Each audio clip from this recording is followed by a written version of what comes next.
आइए एक बार सब लोग जल्दी जल्दी जुड़े और फिर क्लास शुरू करते हैं। तो नमस्ते दोस्तों, कैसे हैं आप लोग? उम्मीद करूंगा आप सब अच्छे होंगे, जबरदस्त होंगे और तैयारी आप लोग अच्छी सी कर रहे होंगे। तो आज हम लोग बात करेंगे दिल्ली पुलिस 2025 के बारे में। जैसा कि आप सब जानते हैं कि दिल्ली पुलिस 2025 की वैकेंसी बहुत जल्द आने वाली है। मैं ये चीज मानता हूँ कि दिल्ली पुलिस जो वैकेंसी है उसका सपना हर किसी का रहता है, हर बच्चे का रहता है कि मैं दिल्ली पुलिस में जुड़ूं, दिल्ली पुलिस की भर्ती में शामिल हूं और दिल्ली पुलिस में अपनी एक पोस्ट कंप्लीट करूं। कारण कारण क्या रहता है कि दिल्ली पुलिस की जो जॉब है वो केंद्र की जॉब है। सबसे पहले आप सब जानते हैं कि ये सेंट्रल की जॉब है। इसमें जो पे स्किल्स होता है, जो आपकी सैलरी मिलती है वो अच्छी खासी सैलरी मिलती है, प्लस आपको सारी जो फैमिली के लिए वो फैसिलिटी होती है वो सारी अच्छी से मिलती है। इसलिए हर बच्चा चाहता है कि मैं दिल्ली पुलिस में भले ही कांस्टेबल बनूं, पर एक बार दिल्ली पुलिस में सिलेक्शन मेरा हो जाए। तो आज हम लोग उसी टॉपिक के बारे में बात करेंगे और बात करेंगे अपने टॉपिक के बारे में जो हम आपको पढ़ाएंगे। जो दिल्ली पुलिस में सबसे ज्यादा जिसका पोर्शन रहता है, जिसका सबसे ज्यादा वेटेज रहता है, वो है आपकी जीएस। जीएस आप सब जानते हैं 50 मार्क्स की रहती है, जिसमें से आपके कुछ सब्जेक्ट जो गिने चुने सब्जेक्ट है उनमें से ज्यादातर सब्जेक्ट में से प्रश्न बनते हैं। जैसे मैं बात करूं कुछ टॉपिक कुछ जो सब्जेक्ट है वो स्पेशल रहते हैं। जैसे आप बात करें कंप्यूटर से 10 प्रश्न आपके आते ही आते हैं। अब आप कंप्यूटर को कितना अच्छे से करते हैं डिपेंड आपके ऊपर करता है। उसके बाद बात करो करंट अफेयर से आपके पांच से 6 और 6 से 7 भी हो जाते हैं प्रश्न। क्लियर। और मैं बात करूं फिर अपने कुछ जो टॉपिक होते हैं, जैसे बात करूं ज्योग्राफी, पॉलिटिकल, हिस्ट्री, इकोनॉमिक्स और साइंस। अगर मैं बात करूं भैया हिस्ट्री की, तो हिस्ट्री से प्रश्न जो बनते हैं वो 3 से 4 प्रश्न बनते हैं। इसी हिसाब से हम बात करें पॉलिटी, तो पॉलिटी से 3 से 4 प्रश्न बनते हैं। इसी हिसाब से मैं बात करूं बाकी सब्जेक्टों की, तो इनमें से 3 से 4 प्रश्न बनते हैं। अगर आपको चेक करना कि भैया सही प्रश्न सही मायने में क्या प्रश्न बनते हैं, तो जो मैं आपको बता रहा हूँ वही बनते हैं। अगर आपको अच्छे से और चेक करना है तो एक बार जाओ दिल्ली पुलिस के प्रीवियस ईयर के पेपर उठा के चेक कर लो, आपको पता चल जाएगा कि इसमें से कितने प्रश्न आ रखे हैं। अब सबसे ज्यादा दिक्कत कहाँ आती है? जब दिक्कत आती है भैया जीएस के पोर्शन में। जब बच्चा तैयारी करता है तो उसको ये प्रॉब्लम आती है कि भैया जीएस उसकी कमजोर है। और सही मायने में कहें तो जीएस एक ऐसा कुआं है जिसमें आप जितना अंदर जाओगे उतने ही घुसते चले जाओगे, क्योंकि जीएस को समझना असंभव है। क्योंकि हर दिन एक नया जीएस बनती है। मान लो प्रधानमंत्री ने किसी का नया काम किया तो वो नई जीएस बन गई, किसी देश ने कुछ नया काम किया एक नई जीएस बन गई। तो इसी प्रकार से जीएस तो आपके लिए हर समय नई बनती रहती है। करंट अफेयर आपके लिए बड़े इंपॉर्टेंट हो जाते हैं, जो महत्वपूर्ण है सही मायने में कहें कि करंट अफेयर एक ऐसा सब्जेक्ट है जिसको कवर करना बहुत मुश्किल हो जाता है। क्यों? क्योंकि हर रोज हर दिन नई नई चीजें आती हैं। आप हर दिन देखते हैं 10 से 5 प्रश्न करंट अफेयर में से जो आते हैं, उनमें से 1 से 2 प्रश्न आपके पेपर में भी मिलते हैं देखने को। अब बात ये आती है भैया करंट अफेयर कैसे करें, तो टेंशन न लो, हम करवाएं करंट अफेयर भी आपको। और मैं एक सब्जेक्ट बताना भूल गया आपको, स्टैटिक जीके, जो सबसे इंपॉर्टेंट प्रश्न वो सब्जेक्ट होता है जिसमें से आपके 10 मार्क्स पक्के हैं। अब बात आती है भैया स्टैटिक भी कौन करवाएगा? स्टैटिक भी हम ही करवाएंगे आपको। जीएस का जो ज्यादातर पोर्शन है वो हम ही करवाएंगे, बाकी सारे सब्जेक्ट भी आपको यहीं से करवाए जाएंगे, उसकी टेंशन मत लो कोई। तो एक चीज ये रखना आप लोग कि सारे सब्जेक्ट करवाए जाएंगे, नो टेंशन इस चीज की कि भैया दिक्कत होगी नहीं होगी। जो आपके लिए मैंने बैच शुरू किया उसका नाम है संघर्ष बैच। हम लोगों ने संघर्ष बैच क्यों शुरू किया है? क्योंकि मैं जानता हूं कि हर बच्चा अपनी एक जॉब के लिए बहुत ज्यादा संघर्ष करता है। तो इस बार भी मैं देखना चाहता हूँ कौन बच्चा इस बार दिल्ली पुलिस के लिए कितना ज्यादा संघर्ष करता है हमारे साथ रहकर। मैं मानता हूं कि हर बच्चा संघर्ष करेगा और इस संघर्ष की राह में आगे बढ़ते बढ़ते दिल्ली पुलिस की वर्दी तक उसका संघर्ष खत्म होगा। क्या आप कहेंगे हाँ भैया ऐसा है? ये से नो का जवाब दो। तो फिर अगर ऐसा है तो मैं आपसे एक वादा लेना चाहूंगा। वादा क्या लूंगा? वादा मुझसे ये करो आप सभी, पहले कमेंट बॉक्स के अंदर यस लिखो, लिखो जल्दी। अच्छा, अब बात करते वादे की। वादा मैं आपसे ये लेना चाहता हूं कि आप मुझसे वादा करो कि भैया जब तक ये दिल्ली पुलिस का बैच संघर्ष बैच चलेगा तब तक मैं हर क्लास को रेगुलरली देखूंगा और टाइम टू टाइम देखूंगा और सबके जो है नोट्स बनाऊंगा और एक भी दिन उसमें गैप नहीं करूंगा। आप सब जानते हैं भैया कि अगर गैप करते हैं तो क्या दिक्कत होती है। गैप करने से एक दिन आपने गैप किया तो दूसरे दिन वो चीज और ज्यादा बड़ी हो जाती है आपके लिए। और मान लो आपने 4 दिन गैप किया तो 4 दिन की जो चीजें हैं आपको पढ़ने में बड़ा समय लगेगा। और इस चीज को मत भूलना कि आप अगर 4 दिन गैप कर रहे हो तो दूसरा बच्चा 4 दिन आपसे आगे निकल जाएगा। तो कभी ये चीज मत सोचना कि मैं 4 दिन गैप कर दूंगा कोई दिक्कत नहीं होगी, भाई साहब बहुत बड़ी दिक्कत हो जाएगी। तो ये चीज मत करना। बाकी आप खुद समझदार हो, आपने समझदारी से काम लेना, क्योंकि पेपर जब आएगा तब आप एकदम भाग दौड़ करोगे तो गिर पड़ोगे भाई साहब। तो मैं तो ये कहूंगा अभी पेपर भी नहीं आया, अभी तो आपके जो वैकेंसी भी नहीं आई अभी, तो वैकेंसी से पहले तैयारी हो जाए तो बहुत अच्छी बात है। क्योंकि हम कहते हैं ना कि अगर लंबी दौड़ दौड़नी है तो क्या करना पड़ेगा, वार्म अप। तो 1 घंटा अगर आपने वार्म अप किया तो लंबी दौड़ आपके लिए बहुत आसान हो जाती है। तो कोशिश यही करो कि लंबी दौड़ से पहले अपने लिए वार्म अप जरूरी है।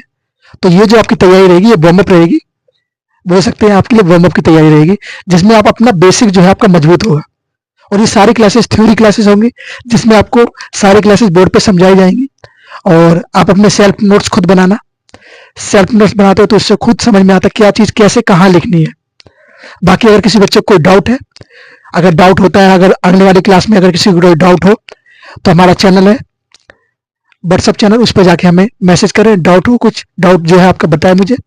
रोजगार सारथी चैनल है ना, ऑफिशियल व्हाट्सअप चैनल, उसका मैं लिंक जो है डिस्क्रिप्शन बॉक्स में लगा दूंगा, वहां से जाके आप देख सकते हो। ओके, ये आज की जो वीडियो इंट्रोडक्शन वीडियो है, जिसमें हम सारी चीज बताएंगे कैसे कैसे करेंगे। अब हम लोग बात करते हैं अपने टॉपिक के बारे में, विषय के बारे में, कि आज हम लोग कौन से विषय के बारे में समझेंगे। आज हम लोग ज्यादातर उस विषय की सिर्फ और हाँ, तो मैं क्या कह रहा था, मैं कह रहा था आज हम बात करेंगे अपने टॉपिक, जो हमारा टॉपिक है, जैसे कि आप देख रहे हैं बोर्ड पर, दिल्ली पुलिस 2025। कौन सा बैच चल रहा है आपका, संघर्ष बैच। क्या करेंगे इसके अंदर, पॉलिटी करेंगे हम लोग। कौन करवाएगा, मैं करवाऊंगा, आपका अपना राजेश सर। ओके, तो मैं करवाऊंगा, टेंशन मत लो इस चीज की। सिलेबस हम लोग जानेंगे, सबसे पहले हम लोग क्या क्या सिलेबस क्या क्या पढ़ेंगे। हम लोग उसी प्रोसेस वाइज आगे बढ़ेंगे धीरे धीरे, कि एक एक हमने टॉपिक कंप्लीट किया, उसके बाद नेक्स्ट टॉपिक, उसके बाद नेक्स्ट टॉपिक, इसके बाद नेक्स्ट टॉपिक। ये क्लासेस जो आपकी कम से कम 40 से 50 क्लासेस होने वाली है, सभी मिला के। हो सकता है एक दो आगे पीछे हो जाए, तो इसका कोई बात नहीं, हम लोग एडजस्ट कर लेंगे, कोई दिक्कत नहीं है। उससे पहले हम लोग फिर प्रैक्टिस सेट भी करेंगे, वो आपके लिए आने वाले समय में बता दिया जाएगा, अपडेट कर दिया जाएगा आपको। इसी प्रकार से आपकी बाकी सारी क्लासेस चलेंगी, हिस्ट्री, पॉलिटिकल, ज्योग्राफी और स्टैटिक प्लस करंट अफेयर, सारे चलेंगे इसी हिसाब से। अब आ जाओ जरा बोर्ड के ऊपर, देखो, और बोर्ड के ऊपर हम लोग बात करेंगे, किस बारे में बात करेंगे, बात करेंगे भाई साहब सिलेबस के बारे में, समझ गए। चलो आओ सामने देखो जरा, हम लोग लिखेंगे सिलेबस। तो सबसे पहले सिलेबस लिखने से पहले आपको जानना होगा भारतीय संविधान। हम लोग पॉलिटी के अंदर क्या पढ़ेंगे, भारतीय संविधान को पढ़ेंगे, कि भारतीय संविधान में अगर भैया कौन कौन से मौलिक अधिकार है, कौन कौन से कानून है, कौन कौन से अनुच्छेद है, क्या उद्देश्य क्या है, क्या प्रधानमंत्री के अधिकार है, क्या मंत्रिपरिषद है ना, क्या राष्ट्रपति के अधिकार है, कौन से आर्टिकल के अंदर आते हैं राष्ट्रपति, वो सारी चीज जानेंगे A to Z। इस चीज के लिए आप निश्चिंत रहिए भैया, कुछ रहेगा कुछ नहीं रहेगा, रहेगा तो सिर्फ आपका संघर्ष जो खत्म हो जाएगा कब, जब आप जॉब प्राप्त कर लोगे। ओके, तो वही बचेगा, बाकी कुछ नहीं बचेगा। अगर आप तैयारी अच्छे से करते हो तो फिर वो भी खत्म हो जाएगा आपका। चलिए लिखना शुरू करेंगे भाई साहब, सामने देखो। अब आप लोग ले लो कॉपी पेन हाथ में और लिखना शुरू करते हैं, कि हम लोग नेक्स्ट जो वीडियो आएगी उसके ऊपर हम लोग क्या क्या करेंगे। ओके, आज हम लोग सिलेबस को डिस्कशन करेंगे, उसके बाद हम लोग टॉपिक के बारे में शुरुआत कर देंगे नेक्स्ट वीडियो के अंदर। चलिए बात करें हम लोग सबसे पहले एक सिलेबस जिसको हम कवर करेंगे, टॉपिक जो हमारा होगा वो भारत का संवैधानिक विकास। भारत के संवैधानिक विकास में कहूं तो क्या है भैया, भारत के संवैधानिक विकास का मतलब क्या है, कि भारत में जो संविधान बना, कैसे कैसे कहां कहां से इसमें जो आर्टिकल्स हैं, कहां कहां से इसके अंदर जो मूल अधिकार है वो जोड़े गए, कैसे भारत का जो संविधान है उसकी बनने की प्रक्रिया चालू हुई। हम जब आजाद हुए 1947 में, किससे आजाद हुए, ब्रिटिश लोगों से आजाद हुए। जब आजाद हुए तो हमने अपना संविधान बनाने का प्लान बनाया, कि हम भैया आप अपना संविधान बनाएंगे।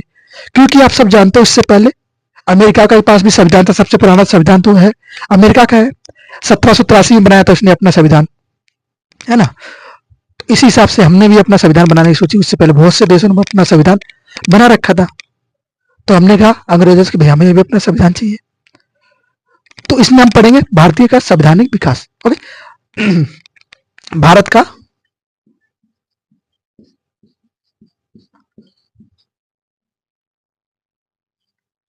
संवैधानिक विकास। ओके, ये हो गया। फिर उसके बाद दूसरा टॉपिक आपका होगा, वो टॉपिक आपका होगा भैया संविधान। क्या, संविधान सभा। कि संविधान सभा बनी जिसमें 389 सदस्य होते हैं, वो सब बातें करेंगे।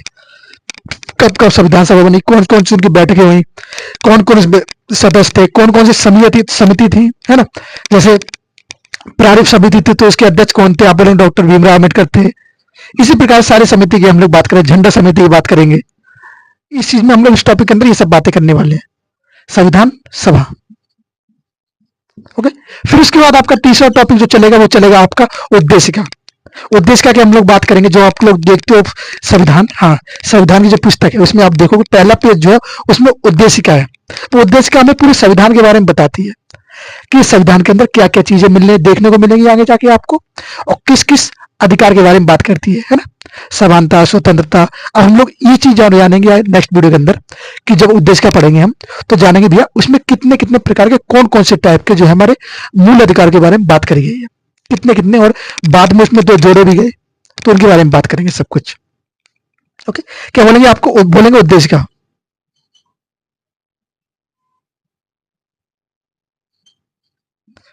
उद्देश्य का, फिर उसके बाद आप पढ़ेंगे भैया उद्देश्य का होने के बाद फिर आप पढ़ेंगे, हम लोग बात करेंगे भारत की नागरिकता। बात करें तो टॉपिक रहेगा आपका नागरिकता, सिटीजनशिप ऑफ इंडिया, है ना। तो भारत की अगर नागरिकता लेनी है तो आप कैसे नागरिकता ले सकते हो। कोई व्यक्ति अगर भारत का नागरिक बनना चाहता है तो कैसे बनेगा। मान लो किसी व्यक्ति का जन्म 1947 से पहले भारत में हुआ है, तो आप बताओ कि वो भारत का नागरिक रहेगा और फिर वो चला जाता पाकिस्तान में। अब उसका कुछ फैमिली के लोग जो है पाकिस्तान में, कुछ भारत में रह गए। अब कुछ चाहते हैं कि मैं पाकिस्तान से भारत में आ जाऊं, तो क्या वो भारत के नागरिक कहलाएंगे। तो बोलेंगे नहीं भैया, फिर वो भारत के नागरिक नहीं कहलाएंगे, वो पाकिस्तान के नागरिक हो जाएंगे। अगर उनको भारत की नागरिकता लेने तो कुछ प्रावधान है, उनको पूरा पालन करना होगा, तब वो भारत की नागरिकता ले सकते हैं। ऐसे ही मामला बनता है किसी विदेशी देश में, क्योंकि पाकिस्तान हमारे लिए विदेश बन चुका है। समझ गए। चलिए बात करेंगे हम लोग नागरिकता के बारे में।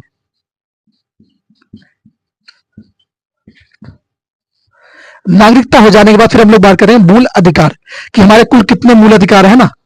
मूल अधिकार आप लोग जानते हैं, कुल हमारे जब मूल संविधान जब बना तो उसमें मूल अधिकारों की संख्या कितनी थी। आप बोलेंगे 7। उसके बाद हमारे मूल अधिकार उसको समाप्त कर दिया गया। कौन सा मूल अधिकार था। आप बोलेंगे संपत्ति का मूल अधिकार, जिसको समाप्त करके क्या किया गया, अनुच्छेद 300 का में रख दिया गया। उसको कानून बना दिया गया। पहले क्या था, एक अधिकार था, बाद में इसको कानून बना दिया गया कि ये आपका कानून रहेगा, एक अधिकार नहीं होगा। ओके, तो अब उसको कानून बना दिया गया आपका। फिर हम लोग बात करेंगे डीपीएसपी। डीपीएसपी बोले तो राज्य के नीति निर्देशक सिद्धांत, direct principle of state. Okay, आप बोलेंगे भैया राज्य के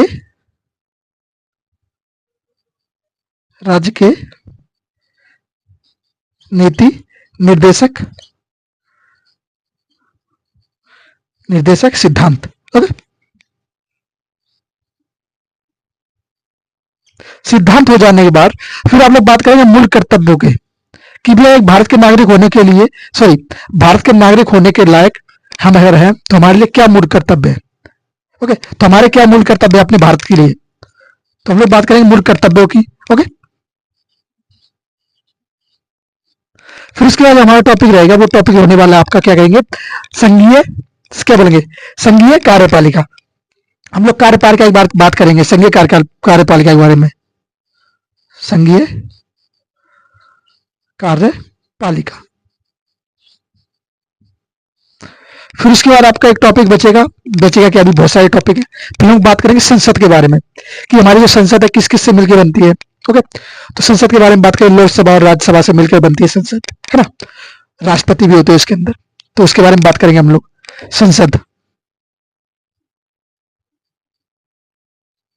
संसद जब हमारी कवर हो जाएगी तो 10वें नंबर पे आपका टॉपिक चलेगा। फिर कौन सा रहेगा भैया, बताओ जरा। आप बोलेंगे राज्य की कार्यपालिका, और क्या बोलोगे, आप बोलोगे राज्य कार्यपालिका और राज्य विधायिका। राज्य की कार्यपालिका और राज्य की विधायिका। राज्य कार्यपालिका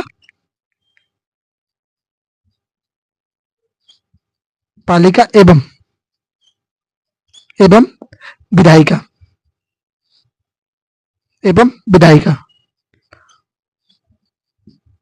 ओके, राज्य कार्यपालिका एवं विधायिका के बारे में हम लोग कवर करेंगे। फिर अब यहाँ पे आ जाओ, सामने इधर देखो। उसके बाद हम लोग 11 नंबर बात करेंगे भैया। क्या बात करेंगे 11 नंबर पे, आप बोलेंगे भाई 11 नंबर बात करेंगे हम लोग राज्य विधान, क्या बोलेंगे, राज्य विधान मंडल के बारे में। राज्य विधान मंडल। राज्य विधान मंडल के बारे में बात करने के बाद फिर हम लोग बात करेंगे स्थानीय स्वशासन। कौन सा स्थानीय स्वशासन, आप जानते हैं स्थानीय स्वशासन में क्या आता है, आपके गांव के जो प्रधान वगैरह होते हैं उनके बारे में जानकारी आएगी कि भैया कैसे क्या बनते हैं, उसकी सारी चीज जानेंगे। वो आता है स्थानीय स्वशासन में। ओके, तो उसके बारे में बात करेंगे हम लोग। स्थानीय, पता जरा, स्थानीय स्वशासन, स्वशासन। फिर उसके बाद हम लोग 13 नंबर पर बात करेंगे। 13 नंबर का टॉपिक रहेगा आपका, क्या रहेगा, आप बोलेंगे न्यायपालिका। न्यायपालिका, ओके, न्याय, सॉरी,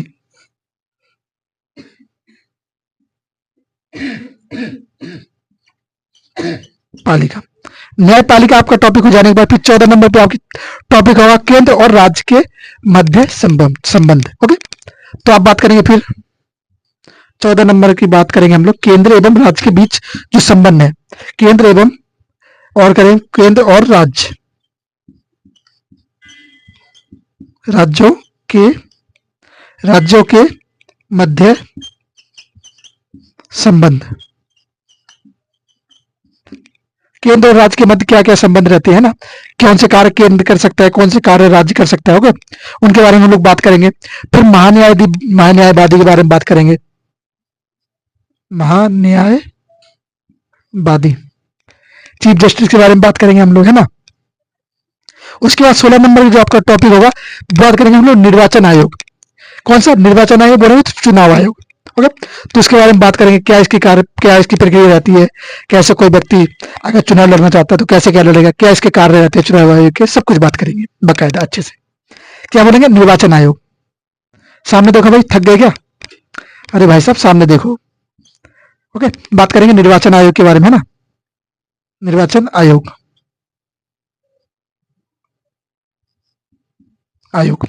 फिर हम लोग बात करेंगे 17 नंबर पर हमारा टॉपिक जो होगा वो हो जाएगा आपका नियंत्रक एवं महालेखा आयोग। ओके, नियंत्रक एवं महालेखा आयोग, नियंत्रक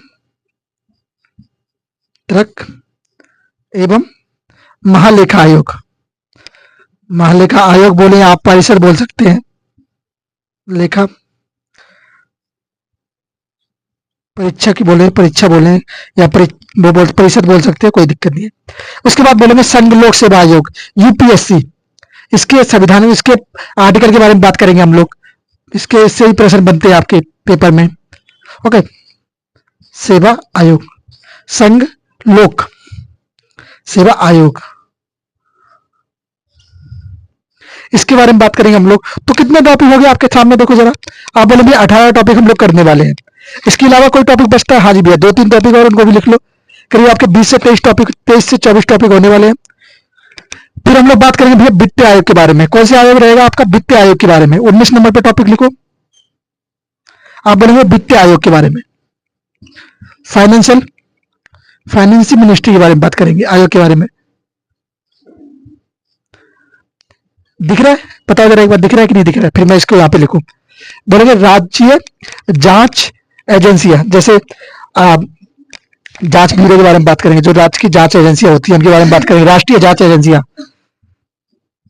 राष्ट्रीय जांच एजेंसी,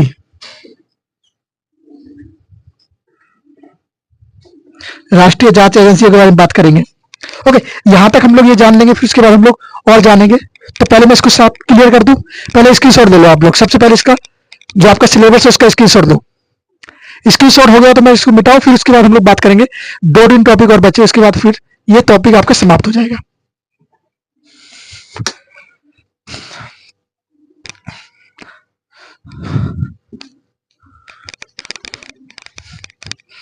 चलिए, आई होप आप लोगों ने स्क्रीनशॉट लिया होगा।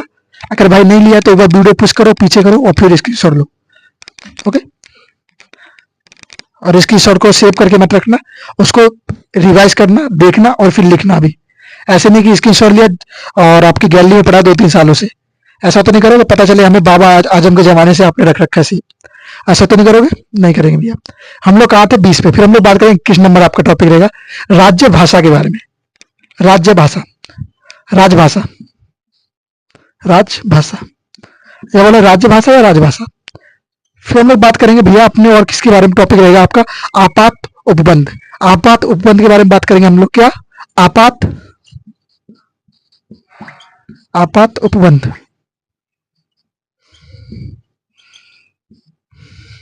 फिर हम लोग बात करेंगे भैया संविधान संशोधन के बारे में। किसमें? आप बोलेंगे भैया संविधान संशोधन।